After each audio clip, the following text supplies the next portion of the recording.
Mhm.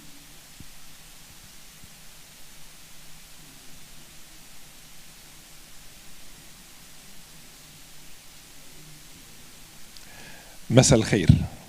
Good evening, everybody.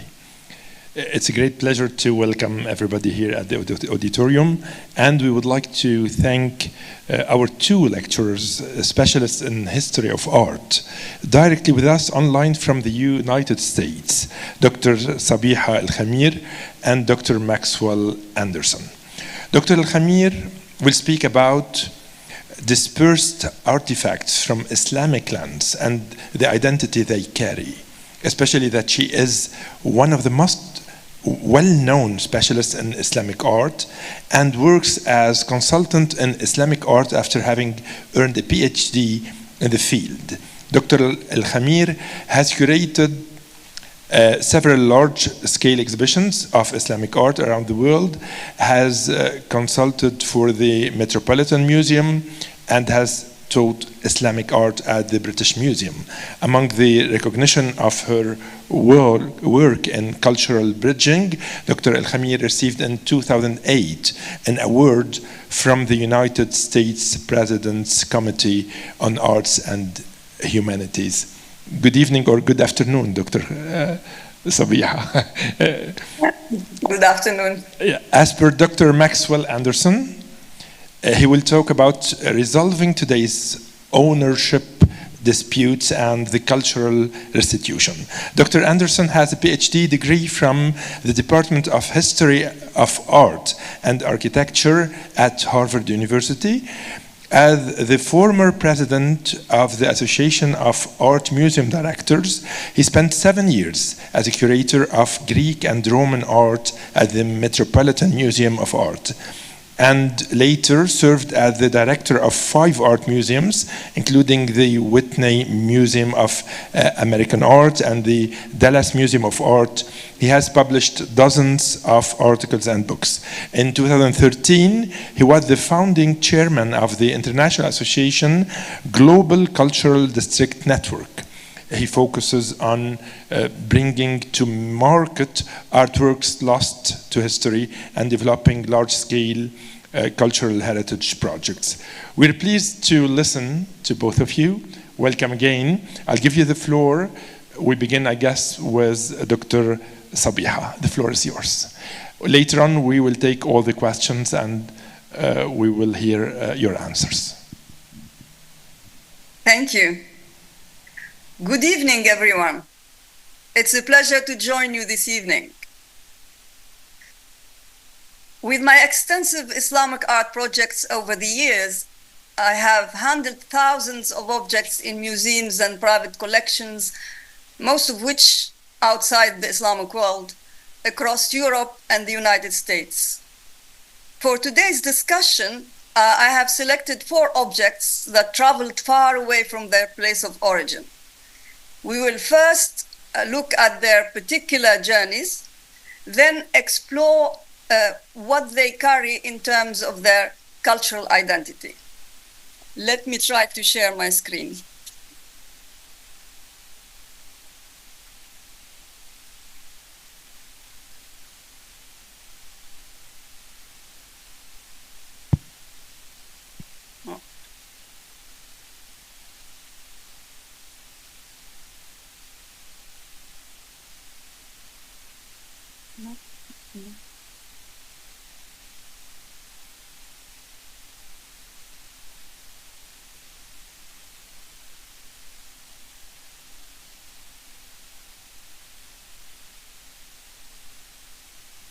Are we good? Perfect. Thank you.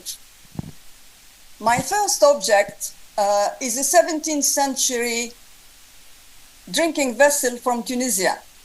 It is made of earthenware, painted in blues and browns. The floral motif is typical of the Ottoman period in Tunisia. And the vessel has a dual quality. Its other side is decorated with Arabic calligraphy.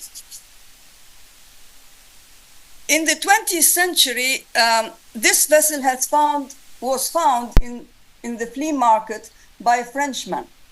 Although it was in several fragments, he recognized it as a special object. He paid for it and brought it home. He had it repaired and kept in his collection. My second object is an inkwell in the shape of a cube. It is made of agate stone, carved and engraved in Kufic script.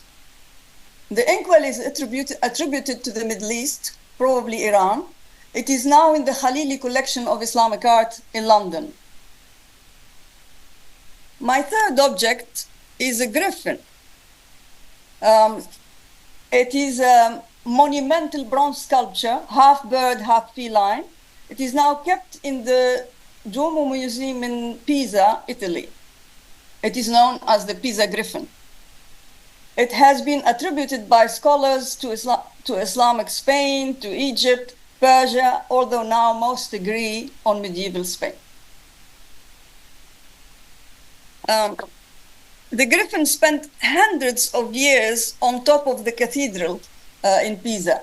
Imagine as a child growing up in Pisa looking at the extraordinary creature all the way up against the sky at the top of the cathedral as part of the Italian skyline. This monumental sculpture was part of the local reality and childhood dreams. My next piece, before I actually move to my next piece, let me comment on the griffin. The griffin was probably taken to Italy as a booty, as a war booty. And the cathedral was built in the 11th century. The griffin was up there from, it was up there from, I think, the Middle Ages to 1928. And during renovation work of the cathedral, the griffin was brought down and an inscription in Arabic was discovered, engraved on it. It is now considered the most famous Islamic figurine because of its impressive size and its mysterious journey.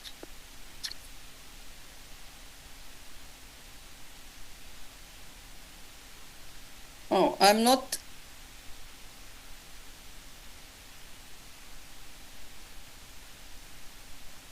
Okay, so we're back on track. The next piece is the Blue Quran, the so-called Blue Quran. A copy of the Quran is written in gold leaf on a vellum-dyed blue. Because of its distinguishing color, it became known in Islamic art as in the field as the Blue Quran. It is attributed to Tunisia or Spain, 9th, 10th century. And one main section of the manuscript is kept in Tunis, but individual pages of this manuscript can be found in private and public collections literally around the world. Pages from the so-called Blue Quran were separated and sold. A page from the Blue Quran is a star in any collection.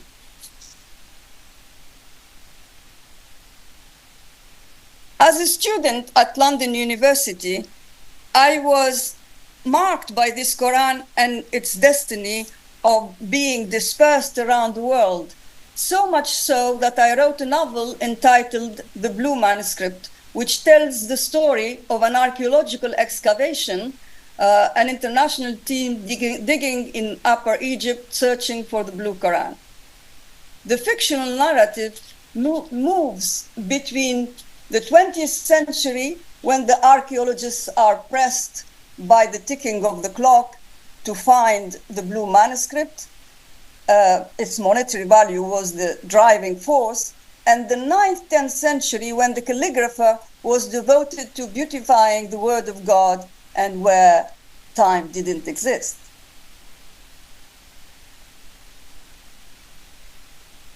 Let's look at these objects in their cultural context. This mug, or halab, as we call it in Tunisia, once lived in the mausoleum of Sidi Mahriz, the patron saint of the city of Tunis. Wali Salah, descendant of Abu Bakr, a companion of the Prophet. He was an ascetic who fostered craftsmanship. He died in 1022 and was buried in his house, which became a venerated mausoleum in Tunis, Bab Swiqa, the old town. And the mausoleum of Sidi Mahraz has served as a refuge for the poor for centuries. The water in its well is believed to be healing. Drinking from the water from this halab brought blessings to visitors to Sidi Mahraz. The text calligraphed on this vessel talks about the blessings of drinking the pure water from it and the blessings of reciting the Quran. The divine power attributed to Arabic is believed to give it the power of healing and protection for body and soul. The text in the halab speaks directly to the person as they are drinking, "O you who is drinking from this vessel." The aesthetic itself of the halab expresses a way of seeing the world, reflecting a duality. Islam is both dunya wa deen, the worldly life and the spiritual world. Let's have a closer look at the inkwell. The sides of the inkwell bear a Quranic verse from Surah Al-Kahf. قل لو كان البحر مدادا لكلمات ربي لنفذ البحر وما نفذت كلمات ربي ولو جئنا بمثله مددا. If the sea were ink wherewith to write out the words of God, the sea would be exhausted sooner than would the words of God, even if we added another sea like it for its aid.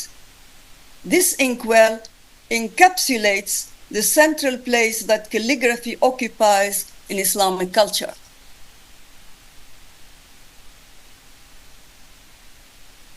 Those white streaks are a natural property of the agate stone and a natural representation of the waves of the sea.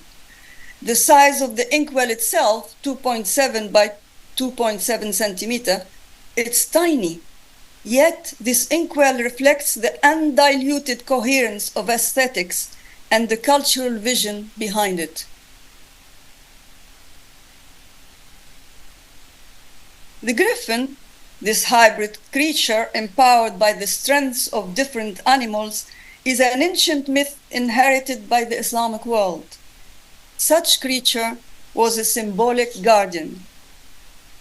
The griffin, used in a religious context in Italy on top of the cathedral, would have never been used in a religious building in its original context. The griffin was probably used in a palace garden. The Pisa griffin, as you can see, has an imposing presence due to its large scale. It's a meter and 7 centimeters high. Has an imposing presence due to its large scale and vigorous form. It is tamed with detailed decoration suggesting a textile caparison through roundels on the body, as you can see, and an inscription in foliated Kufic which reads, Baraka kamila wa na'ma shamila, perfect benediction, complete well-being, happy good fortune, etc., to its owner. The upper parts of the legs is decorated with birds and feline figures. Many Islamic figurines are decorated in this way, adding to their stylized treatment. The Pisa griffin falls within a type of figurine in Islamic art that is mostly functional, used as a head of a fountain or an incense burner, etc. There are many of them, especially from the medieval period. However, they are mainly on a small scale, so this is not at all a typical figurine from the Islamic world. One wonders if the Arabic writing was not included, whether this figurine would have ever been associated with the Islamic world. I doubt it. But the Arabic writing was and still is the signature of its cultural identity. A page of the blue manuscript is clearly sacred as it contains the words of the Holy Quran. Aesthetically, its characteristics are striking. Kufuk has a noticeable quality of geometry. Sometimes here, in the so-called Blue Quran, the word is split in the middle and continues on the next line in order to balance a visual language, a graphic balance on the page. The Blue Quran has an extraordinary abstract quality. The conceptual and artistic coherence of this manuscript is in its palette, its rhythm, its spirit. The combination of deep blue indigo like a night sky and the letters shining like light in a dark night. A geometry of light. The Quran itself speaks of itself as light. And this is not another 9th or 10th century Quran manuscript. This is a painting by the Swiss artist Paul Klee, working in the early 20th century. The influence of that quality of geometry we see in Quran manuscripts, such as the Blue Quran, is evident. There is a rhythm to Kufic calligraphy and an abstract quality that transcends the writing as tongue, creating a particular visual language. Paul Klee had clearly seen Arabic manuscripts written in North African Maghribi scripts. There is a spirit born on the manuscript pages that is particular to Arabic calligraphy. It is a powerful spirit that is linked to its cultural identity. Islamic art objects were dispersed by different means: purchase, looting, theft, including by the local people, and in the case of manuscripts especially, pages are easily removed. They are also most dispersed because it is more profitable to sell one folio, one page at a time. I grew up in Tunisia. I was taught Islamic art at London University by a Hungarian, Professor Dr. Geza Fehravari. I learned more about the art of my culture at London University than I did at school in Tunisia. The study of Islamic art was not available to me then. The study of Islamic art still has no presence in the schools today. As someone who is associated with the material by cultural upbringing and who is at the same time looking from the outside, I saw the material being looked after with sophisticated technical systems and high expertise. But for a long time, I saw the spirit of Islamic art not being part of the discussion. Art history strives to be an objective discipline listing facts. Objects are often disassociated from their cultural spirit. As a student and a professional of Islamic art, I have seen the field evolve. Islamic art history in the West is going through a period of questioning. It recognizes the need to revise our ways of looking. It's beginning to give increasing consideration to the cultural contextualization of objects. We construct stories about objects. Where we look from shapes what we see. When it comes to Islamic art, I was schooled in the West, but being steeped in the rhythm of Islamic culture helps me see and relate to the material in a particular way. I can never be objective. Actually, I don't want to be objective. The presentation and interpretation of Islamic art based on a manifestation of the deeper spirit within it is essential. Collections should be seen not only as decorative objects and material treasures, but often as the treasures of Islamic spirituality. Sometimes an object is very modest, but is a treasure about the culture. The integral parameters of Islamic art, al-maqayis, speak of the truth of creativity as developed by a particular culture and a way of seeing. Objects play a very valuable role as ambassadors. Haleb Sidi Mehr's, for example, was exhibited and celebrated in 2 exhibitions at least. In 1994 at the Institut du Monde Arabe in Paris, in an exhibition entitled Couleurs de Tunisie, Colors of Tunisia, and in the exhibition Beauty and Belief, Crossing Bridges with the Arts of the Islamic World, a touring exhibition in the United States, which I organized in 2012. In Sidi Mehr's mausoleum, the Halab had a function. Visitors used it to drink the blessed water. Would the piece have survived in context? Most probably not. As I mentioned earlier, it arrived in the market broken. I remember the emotions of the visitors in front of this piece in Beauty and Belief exhibition, their admiration of its aesthetic duality. How can the sentiment and the aesthetic value and the stories that the objects embody be returned to the cultures of origin? How do we bridge the historical gap which severed the ties to the roots that can nourish the future? Who are the custodians of Islamic art objects? Who takes care of them? What is the right of the birth parent after the adoptive parent has taken good care of the child? Whether that child was adopted by legal means or abducted. It seems to me part of the question now is how to share the love of the child and how to create new visitation rights and how to give back to the child its mother tongue. My little niece, who is a bright pupil in Tunisia, has learned everything about a Korean pop music band, but nothing about Islamic art. And something in me, as an art historian who grew up in Islamic culture, wants to say to museums around the world, and say it loud, give back the stories of Islamic art.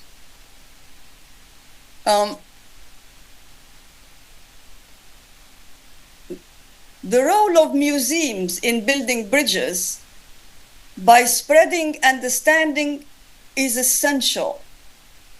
I recognize it is thanks to my education in Islamic art history in the West that I'm able to look at these objects the way I do and recognize their value. It is important to return the cultural significance to the objects and to return that significance to the cultures of origin.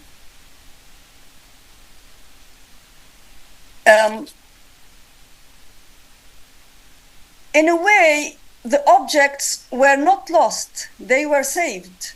However, something else needs to be saved, something that is not apparent in the context where many of these objects are now kept. The objects themselves carry stories that remain to be deciphered and understood in their cultural context. The story, the world an object carries is precious. It tells us a great deal about the spirit of its culture. The world the object carries needs to be shared. A disconnect needs to be healed. The removal of heritage creates vacuum, a cultural famine, holes in the memory. That vacuum breeds distortion. Those distortions manifest themselves in the sterility of extremism. Objects provide gateways to history and allow us to envision a particular way of seeing, a way we make sense and construct coherence. That is the wealth that should be accessed. The non-material heritage that these objects carry is key to returning memory to the cultures that produce them, to reconnect with the timeless modernity of Islamic art.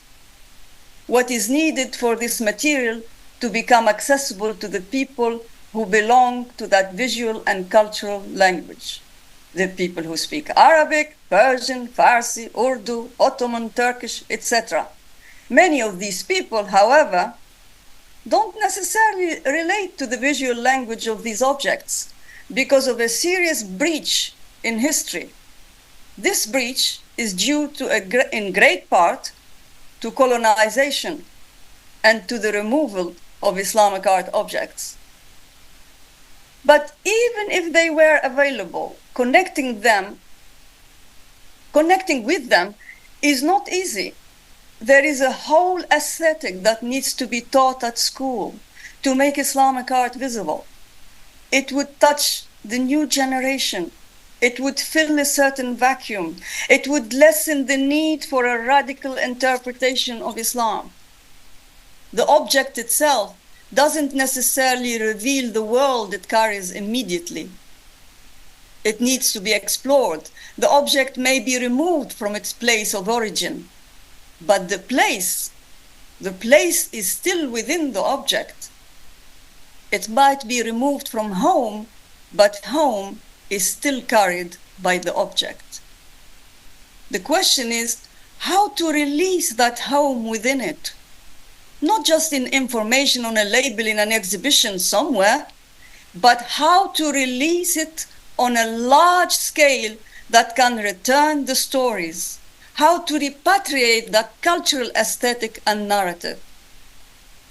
The object is disconnected from its original function. The function that matters now is not to carry water or ink. It is what the object as a vessel carries in terms of cultural identity. And that, my friends, that needs to be recuperated. Thank you. I would like now to give the floor to my colleague, Dr. Maxwell Anderson. Thank you, Sabiha. I have to say to you and all of us listening to you that I never fail to learn from your free associations about the past, the objects you've cared for, and the responsibilities we all share in making certain that institutions take care of this culture. So thank you so much. And I'm grateful for the invitation today to be with all of you. I'm going to follow up on what Dr. Al Khemir said to share with you something else, which is around the premise of responsibilities for global heritage. And let me see if I can share screen to get you there.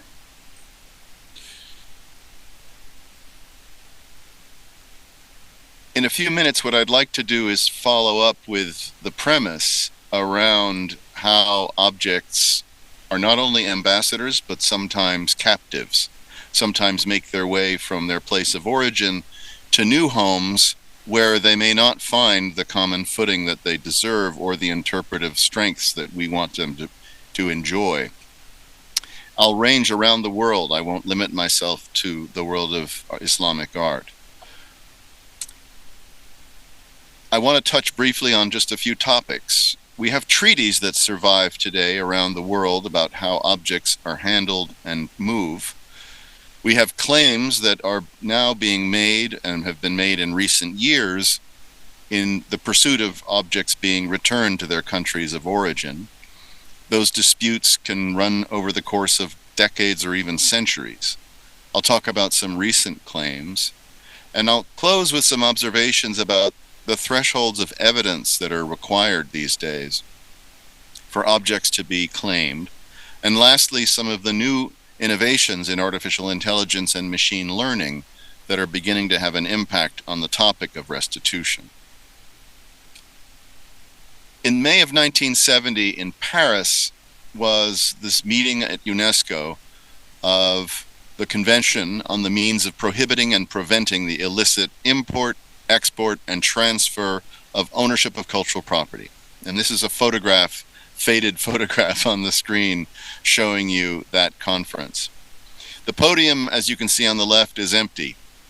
And indeed, the treaty left us with some vacancies as well, because what it failed to address was something that faces us all today, and that is not illicit import, but looting.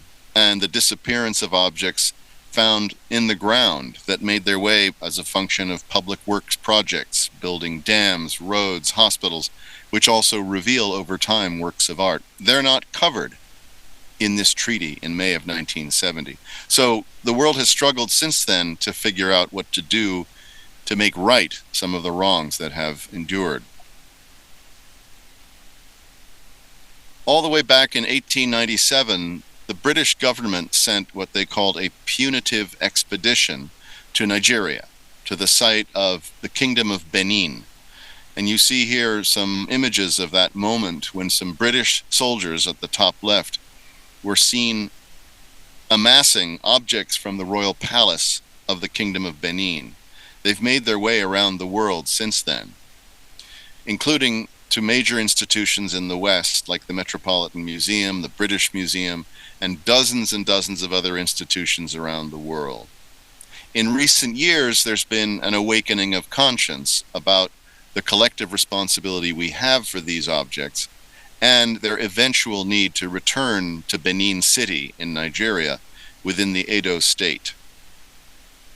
These objects can be found all over collections, including this one in the British Museum, an ivory mask showing a ruler who is in the guise of an Oba, the Benin king, carved in delicate forms in ivory. It's an exquisite object that lives in London today rather than in Benin City.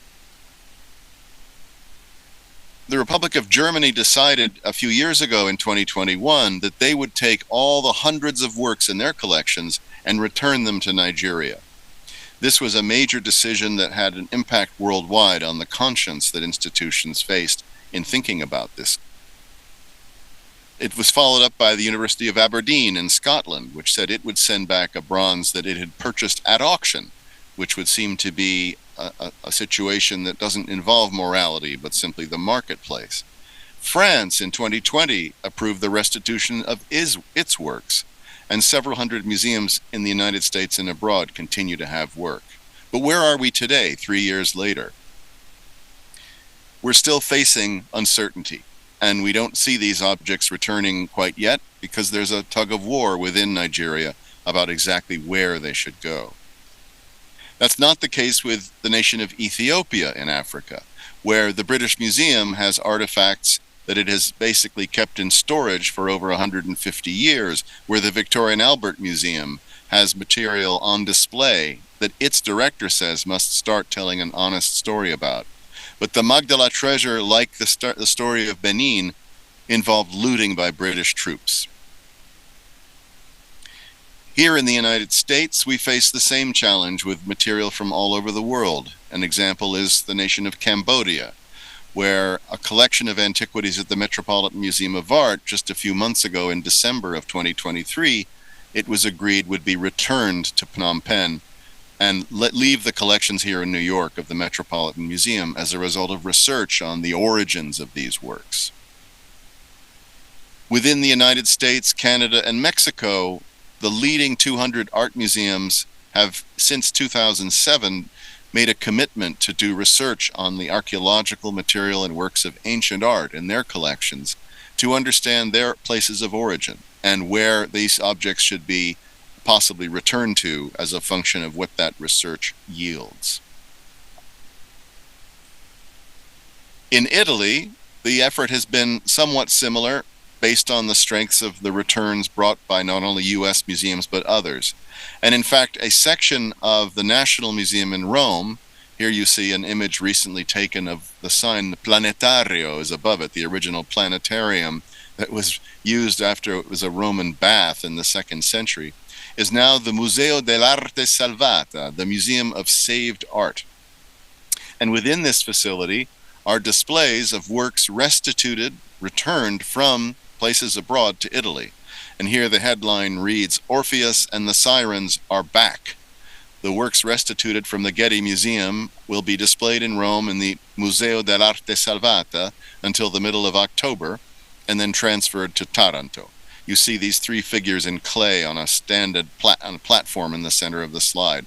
They've been in Los Angeles for over 20 years on display. They're back in Italy.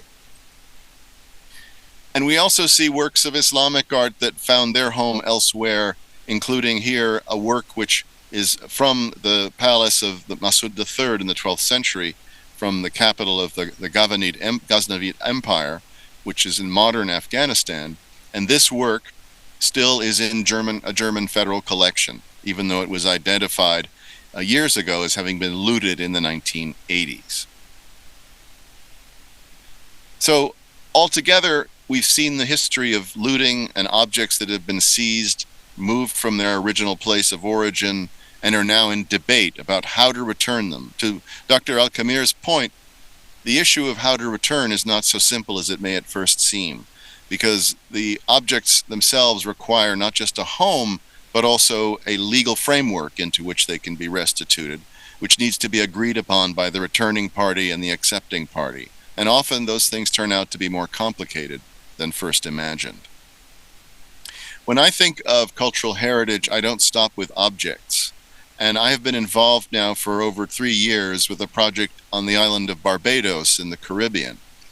This nation, which became a republic just a couple of years ago, freeing itself from the Commonwealth of the United Kingdom, has a project we've launched called the Road Project, Reclaiming Our Atlantic Destiny.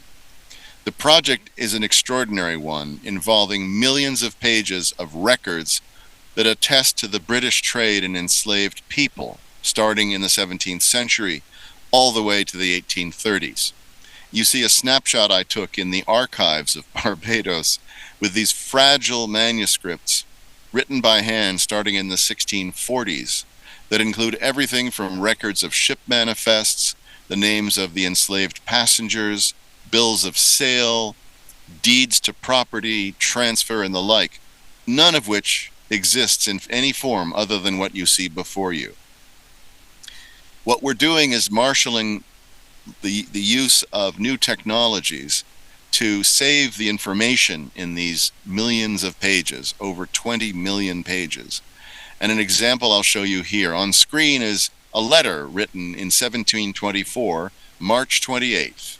And it's written in the beautiful script of an English author.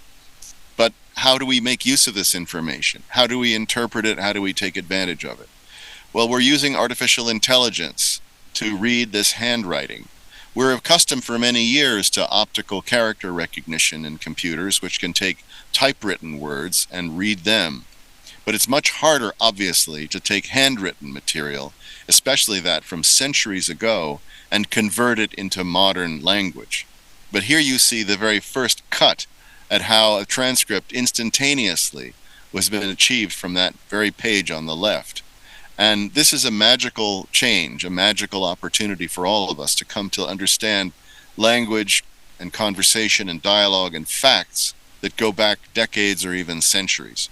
So once the scanning has been accomplished in AI, comes next the work of the scholars and academics to take this some gibberish, let's call it 80% accurate, and convert it into something truly legible. To do that, we are constructing an 80,000 square foot facility in Barbados, which you see illustrated here in its plan, that will be a home for digitization second to none anywhere in the world. This space will be the home for a variety of efforts around taking those 20 million pages of records and saving them for humanity.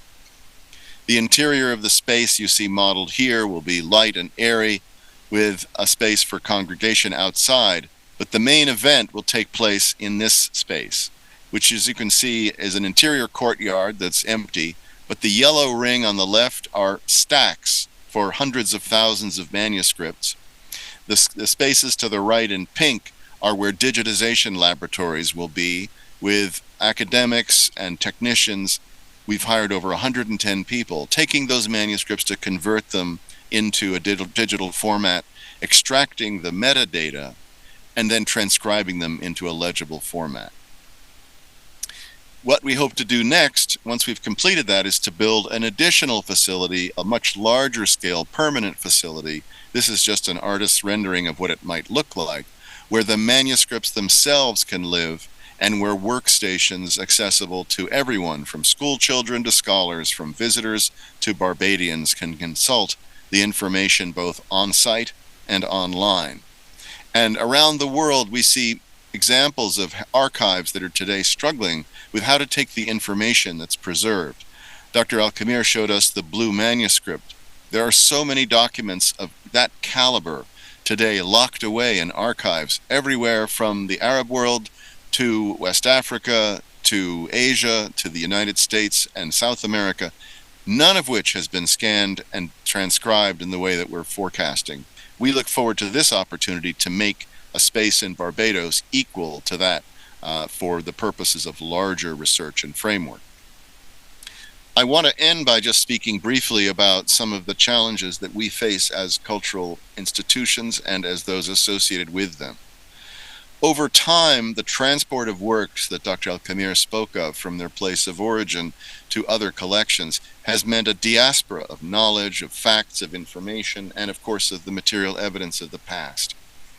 None of us individually can do more than pay attention to these issues and try to bring them to a framework for the actions of governments and institutional leadership. But coming to consensus on how to resolve these issues, we've talked about works from the African continent and from elsewhere, from Afghanistan and from Cambodia, and in this case from Britain and the Caribbean, of West African enslaved people. The scale of this endeavor is enormous. And what's exciting for a younger person, I hope, is that harnessing new technologies never before available in furtherance of our collective understanding and conversation, and understanding among different people who speak different languages, with the emergence of simultaneous translation now, using artificial intelligence and machine learning, means we will be able going forward to have a true global conversation in real time of people speaking different languages, learning information that has been bound up in books on shelves, gathering dust for centuries, that are inert. And only since the early 1980s has information been born digital. But the centuries and millennia before that, that information is inaccessible to most people most of the time. That's beginning to change. And with that change can come information both about the written word, about changes in belief, in thinking, on how we construct ourselves as nations, as tribal people, as people connected to each other through family. And the opportunity is immeasurable and exciting. And so for Sabiha and I, as two historians who are not in our youth any longer, the tools we didn't have at our disposal are now at the disposal of young scholars.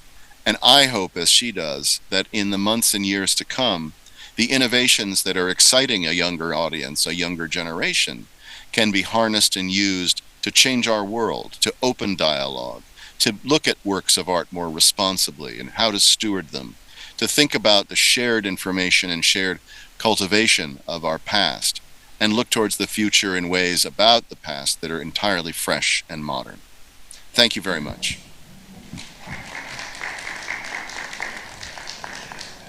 Thank you, Dr. Maxwell, Dr. Sabiha, for the richness of your two presentations.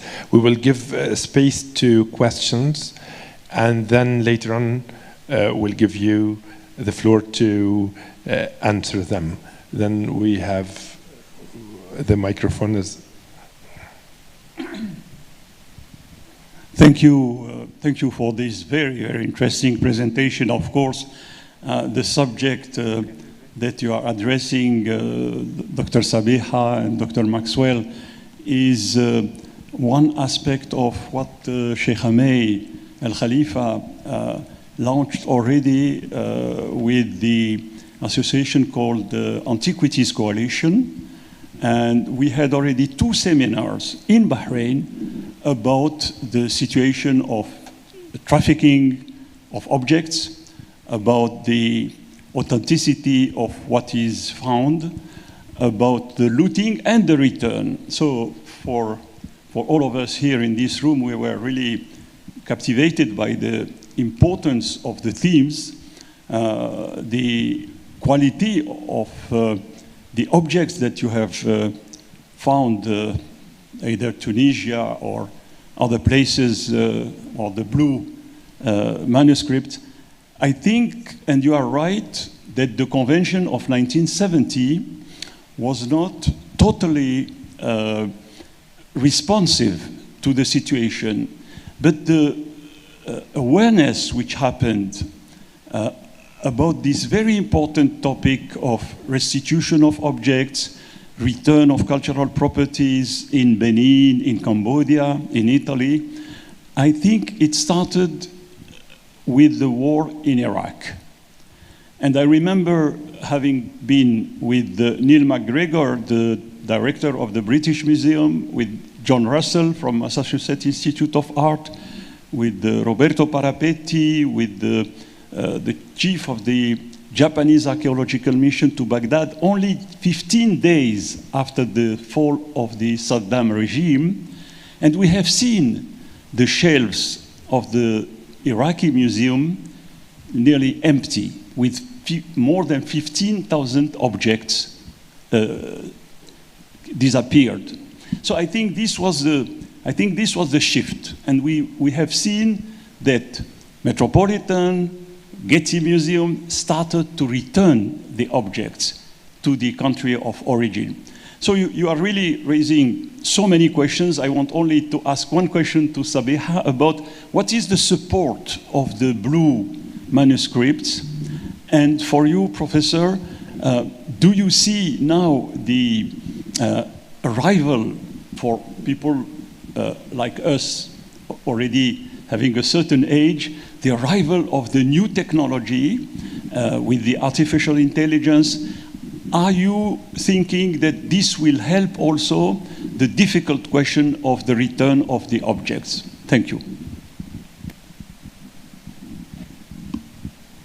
Then we will take all the questions and then give the floor to our two lecturers if you have any question. Dr. Sabiha, I have a small question about, you know that the 18th of November of each year is an International Day of Islamic Art. And it was a request from Muharraq itself in 2018 as capital of Islamic culture. Do you think that this decision taken by UNESCO will change the vision of all our schools and museums and others to give more, to take care more of this Islamic art? No more questions? Then the floor is yours. Dr. Maxwell, Dr. Sabiha.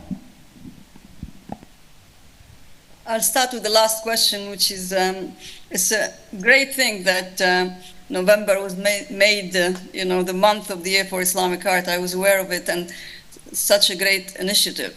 That certainly helps raise awareness, for sure. And I think there is a whole wave, as we can see, from the museums in the Gulf and other collections, even the Museum of Islamic Art in Egypt completely redone. And so there is that growing awareness. The thing is how to introduce the teaching in schools and how to, I think for me personally, having had all this experience with the material, I'm always thinking about how to make it actually visible. It's one thing putting it in display cabinets and having labels, but how to start making these objects literally as protagonists of the culture, how to release their voice, how to release their aesthetic vision, etc., how to make that part of our way of thinking nowadays, how to connect with that. And for that, I think that modern interpretation, and I mean electronically, everything, let us play with the apps that actually connect us to these pieces, etc. I think there is a need of raising that awareness on a huge scale. For the other question, whether there is support for the blue manuscript, do you mean that if there is support to bring the pages together, or to, I'm not sure I understand the question. Yeah, no, it was to know if, actually you approached already by your book and by your research about the story. Is it possible one day to collect and to have all this integrally collected and to find the authenticity and integrity of the blue manuscript? No, I love the question because I wish there was an answer I love equally. Like the question is at the heart of this dispersal. How do you bring them together? Literally, I mean, literally, even in the United States, I've seen from the Metropolitan Museum, from the East Coast to the Seattle Museum of Art, I find pages, I find pages everywhere I go. They are rare on one level, but yet somehow collections are very keen on having a page of the blue manuscript to the blue Quran. I don't think that will ever happen because nobody's going to let go of their page. But your question brings an interesting possibility, which is maybe to reconstruct, actually, to have access, digital access to all these pages and to reconstruct a wholeness, for the manuscript. That would be good to do, and I don't think that's impossible. That's, certainly something that can be done. It's a great idea. Yeah. I might add, just in respect to the experience of the Blue Quran, I've only seen pages behind glass. Sabiha has actually handled them, so she has a different, literally, texture of the experience. Yeah. I think the capacity now emerging to create a virtual experience around actual objects is more powerful than we even assumed 10 years ago. Mm-hmm. We're all bearing witness to the new types of opportunity presented by DALI and Sora, and the use of a spoken word to create a video image is something that I don't think we expected to come this soon. For a younger person, they're the ones who will be in positions of responsibility, running the superintendencies, the archaeological establishment, the museums, the government ministries. For them, proximity to the intention of the artist, of the author, of the graphic artist, will come from that connection. It will come from a virtual connection. And our fetishism, which is understandable, about the original authentic object, will begin to be seen as a little quaint when the information can be rekindled and brought to the human eye, which is itself a very primitive instrument, we have to confess. It's compared with a computer image, an eye is only so good. Mine aren't as good as they used to be. And so I think we will begin to see an appreciation of culture in new ways by younger audiences that those of us who are to some degree still tied to a day before even the computer will watch as a magical change. And I don't despair of it. I think in fact we know so little about world history and culture and objects. I wrote a book some years ago for Oxford University Press, and the first sentence of the book is, over 3 million shipwrecks are at rest on the ocean floor.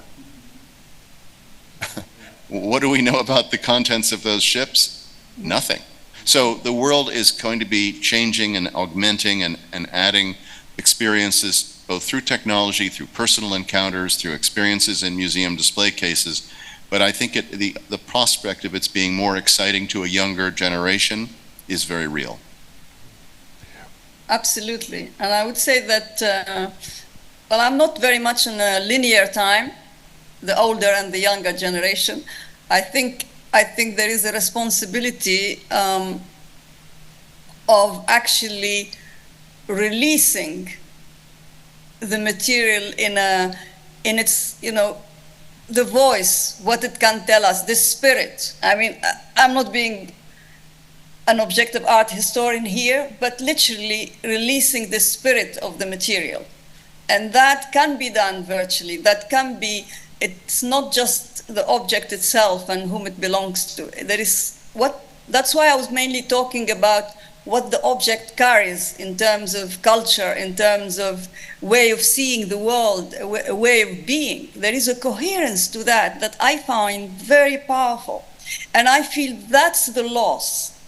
That's the loss. And that loss, if we reconnect with that, there is something that can actually benefit and enrich creativity nowadays, for sure. Because also that taps in the well of truth, of creativity, it taps in the well of what this culture is made of. What, maqais are not just the measurements and the colors and how to make the object. Maqais are, they make the object a kind of microcosm, that is, it's reflecting the world. It's reflecting a coherence, a way of seeing the world, which is part of Islamic culture, which has an extraordinary beauty.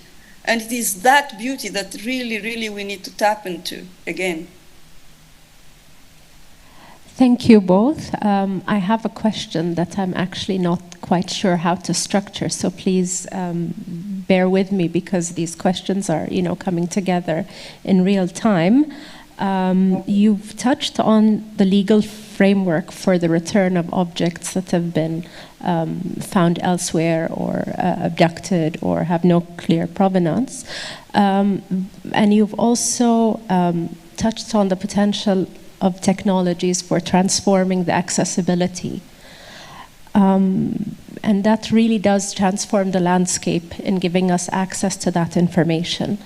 But what I'm wondering about is what of the question of ownership of this information, and are there legal frameworks to ensure that they are accessible to all? It's just been a time where we've seen the manipulation of information in the digital space.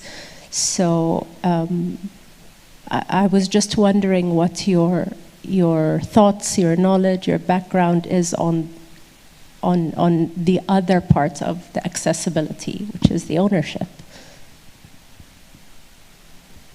Yeah, I would add that to whatever Sabiha might say, that there are two kinds of ownership, of course. The ownership of the information created from a digital equivalent, a replica, for example, whether it's an image or a text that's been transcribed.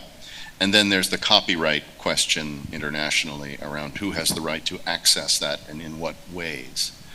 And it's true that a lot of the information that surrounds objects is proprietary, and that a lot of scholars hold to themselves information until it's, quote, published.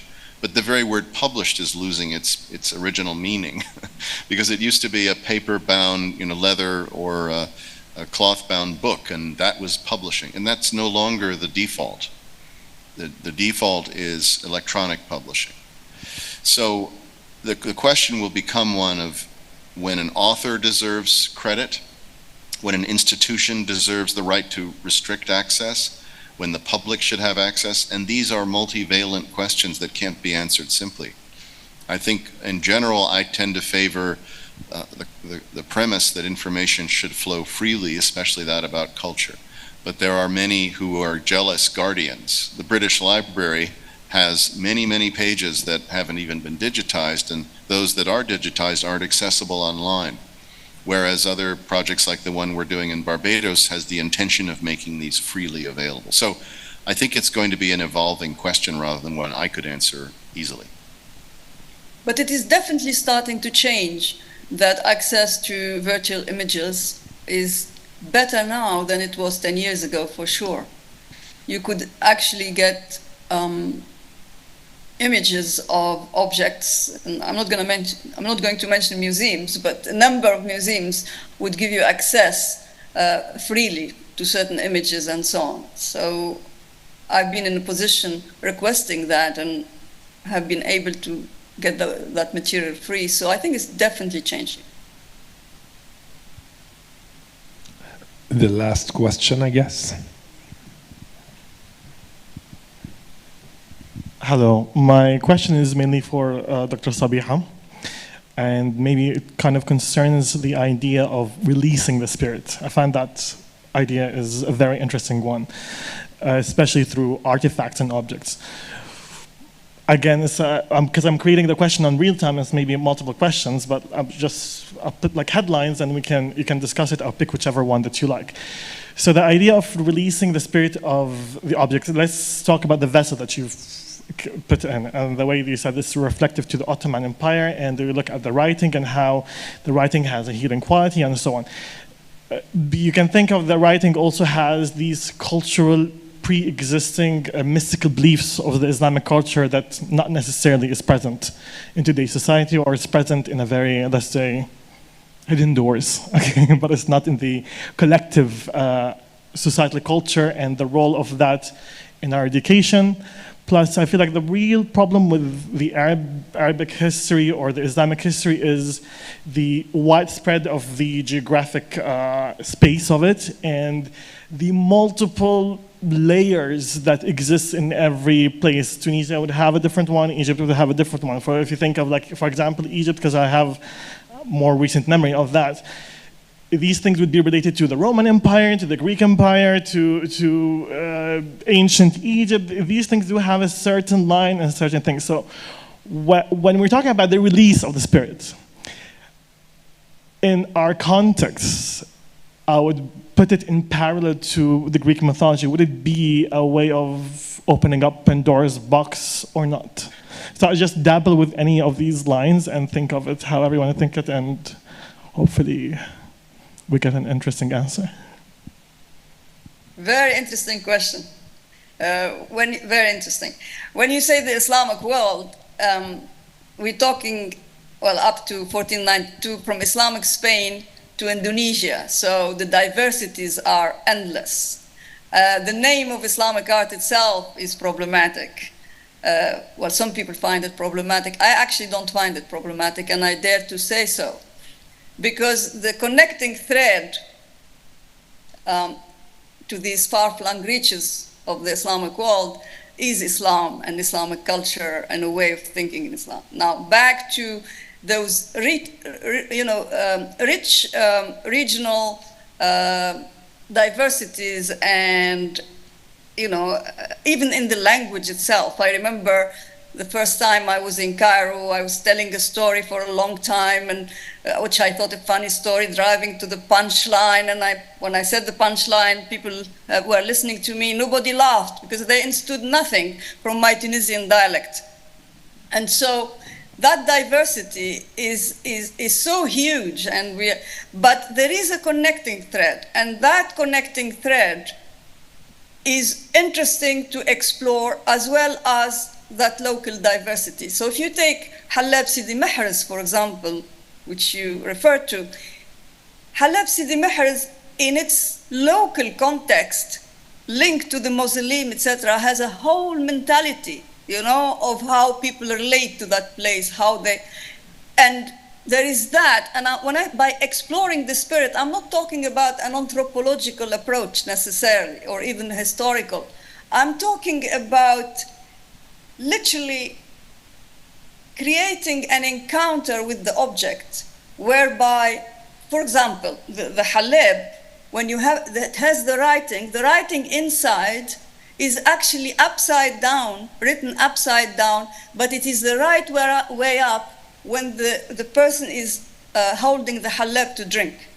Now, that is fascinating in itself. That's it's exploring the aesthetics, let's say, of the piece. So in a way, it's decoding a language that the piece is speaking and that is consistent, coherent, this way, that way. You take it from all angles. The object itself, regardless, literally, of the outer context, the object itself is a mirror of that coherence. And that I find fascinating. I mean, the little inkwell, the fact, it's tiny, but it has a vision of a whole. Now, that, which the piece could come from Persia, could come also from North Africa, because it's Kufic script that is of around 10th century. It could come from different parts of the Islamic world. And that's the thing about Islamic art. There are regional styles that are very recognizable, but there is also a connection, something, an aesthetic, a language, a visual language that we can call Islamic art. And so back to your question, it is definitely important to explore the stratas, the archaeology of culture, the way of thinking. Tunisia with its Roman and Phoenician heritage and so on, and then Ottoman and go up to wherever. But at the same time, it is literally what the object itself is telling you. That's what I'm saying. By not necessarily just gathering historical facts and say this can be, history doesn't really exist. There's interpretation of it. We write stories. We art historians. Everybody is writing stories. We base even our conclusions one story upon another, one story upon another. So if we were to abstractly take the object, look at it, and try to see what language it speaks, that's what I am trying to communicate. I'm trying to say, I have experienced these objects in a very powerful way, partly because I come from this culture, but partly because also I'm standing outside and I'm looking at it in this modern way, and I can learn so much from it. It is humbling and it is amazing.